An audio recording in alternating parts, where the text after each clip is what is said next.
So look, yeah, I want to know how is the migration, the V2 migration tool working out for a lot of individuals, because there are some individuals, right, who are in the comments, they're still continuing to say, or they still continuing to ask, okay, why haven't they got their V2 token? So for the individuals, right, who have not got them, you have the opportunity to go migrate yourself, okay? So you can go, uh, sorry about that. Y'all can go migrate yourself, okay? You don't have to worry about waiting around anymore. Now, you had some kind of, the critics out there were talking about, everything is a fail, including the migration tool. But as you can see, we had success with it, okay? And the developers had to shut it down in order to fix the bugs, and then now it's back up, okay? But of course, you will not see any positive coming from the critics when it comes to that. But it does not matter, because Saitama is on a move right now.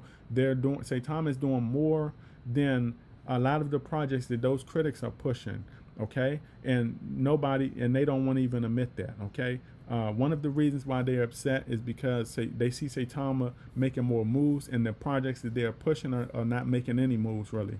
All right, so when you see things like this, the migration tool, you have to give credit where credit is due, and you have to acknowledge the developers for going above and beyond for the investors, because the investors, okay, needed this. They wanted this. Now, they did not ask for this. They say the developers, the investors didn't ask for this. The developers, had that mindset that, hey, we need to do something for the investors. Okay, so individuals will not be worried, especially individuals who have not received their airdrops. Okay, so the thing also about the whole airdrop situation is, they did pass like a certain amount they were supposed to airdrop, which means like if you had like 20 to 30 billion Saitama tokens, or million, or whatever it may be, okay, there was like a queue that they were going in, okay, when they were doing the airdrop, but some of them they skipped over. They did skip over them, and you had a lot of those individuals, they were worried. They were saying, where's my airdrops? Why haven't I got an airdrop yet? I have 20 billion, or I have 30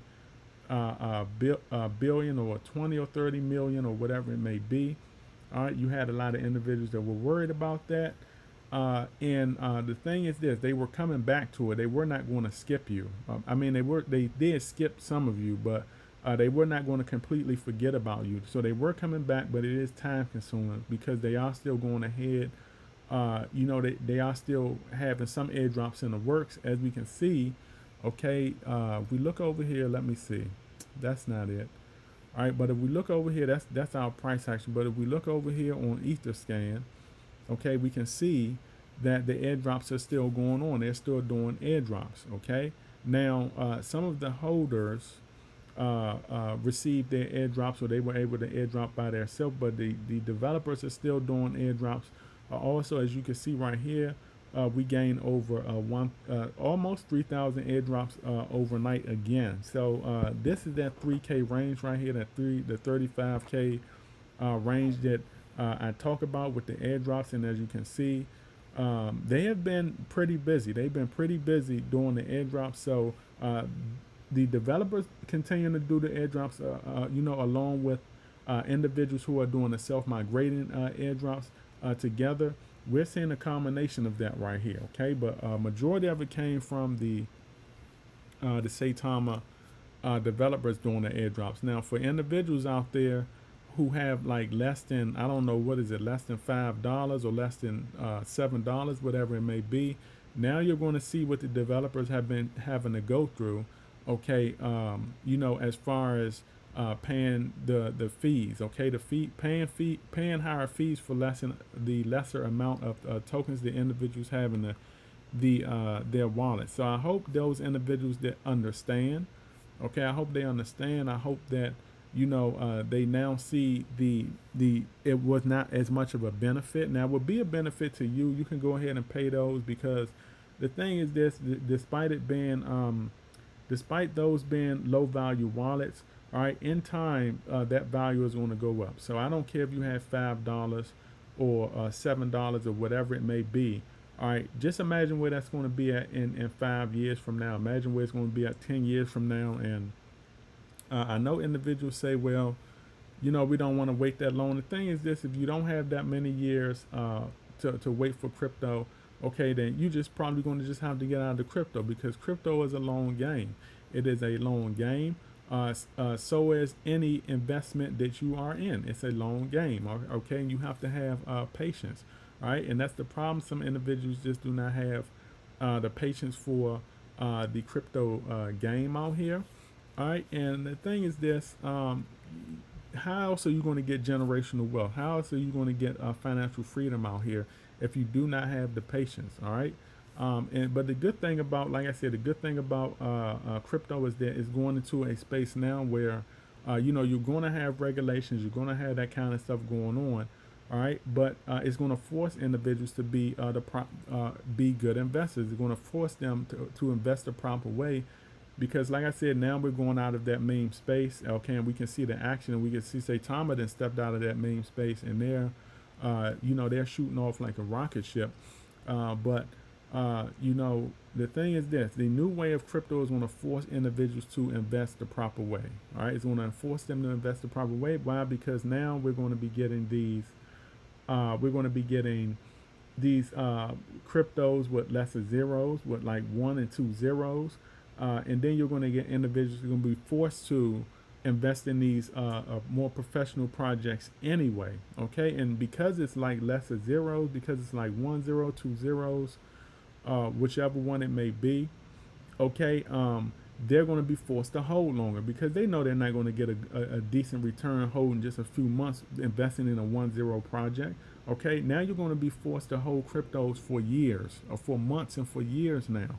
Okay, why? Because it's going to take months and years for those 1 0s to turn into thousands, to take them, those 2 0s to turn into 100,000s, or millions and stuff like that. It's going to take a while. So now you're going to be forced to invest the proper way, and investing the proper way, in my opinion, is investing for longevity, which means you're going to have to hold your cryptos more longer.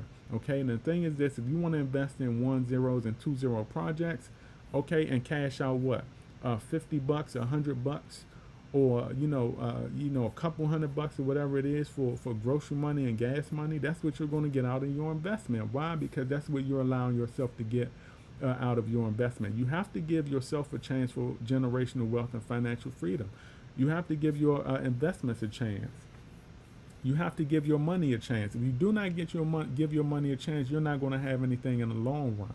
You're not going to have anything in the long run, but whatever a 9 to 5 can offer you, that 9 to 5 mindset lifestyle can offer you. And we know that's not much, because if it was much, y'all wouldn't be looking for investments. Y'all wouldn't be in investments. Okay, if we was making top 1% money on the 9 to 5, a lot of us wouldn't even be looking for investments. Okay, but a lot of individuals are looking for investments. They're looking for another stream of income. Why? Because mostly what they're doing in the conventional space, in the conventional world, in their conventional lifestyle is just not enough for them. And that also comes with a lot of individuals that are just living above their means also. Sometimes you're making enough, but we all know that enough is not wealth.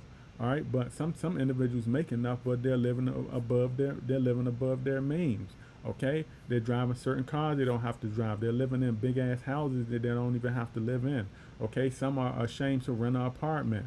Okay, so we have to get out of that egotistic mindset that we need a lot. Okay, and because when we get into that space, guess what? Your 9 to 5 then does not become enough, especially if you do not have the skill set to work in a 9 to 5 to actually pay for your lifestyle that you're living above your means. So the thing is this: when it comes to investing, we want that longevity, we want that generational wealth. Okay, the only way you're going to get that and get you out of your current situation now is to have patience, and you're going to have to wait long term. That's how it is. Like I said, in my opinion, crypto is a 4-year process. All right, it's a 4-year process. Okay, so you have to have patience. You have to give your money a chance. You have to give yourself a chance. Give the project a chance. Okay, it's going to pay off in the end. Okay, and the thing is this: I know, because I've been investing for 8 years. I've already seen success. Okay, I've already seen success. I know what it takes. I know what the patience you have to have. I know, because I've already seen it. Okay, so The thing is this, y'all. You know, self-educate yourself. Self-educate yourself. Get into reading. Okay, read unconventional knowledge. Surround yourself with individuals who think like who have that unconventional mindset. Okay, and surround yourself with individuals who've already done what you're trying to do. Okay, so I wanted to make this video, and remember, y'all, every now will be history tomorrow, and you either have patience in this crypto investing space or lose in the end. You do not want to be a loser. This is my video. I will catch on up and up. Howdy.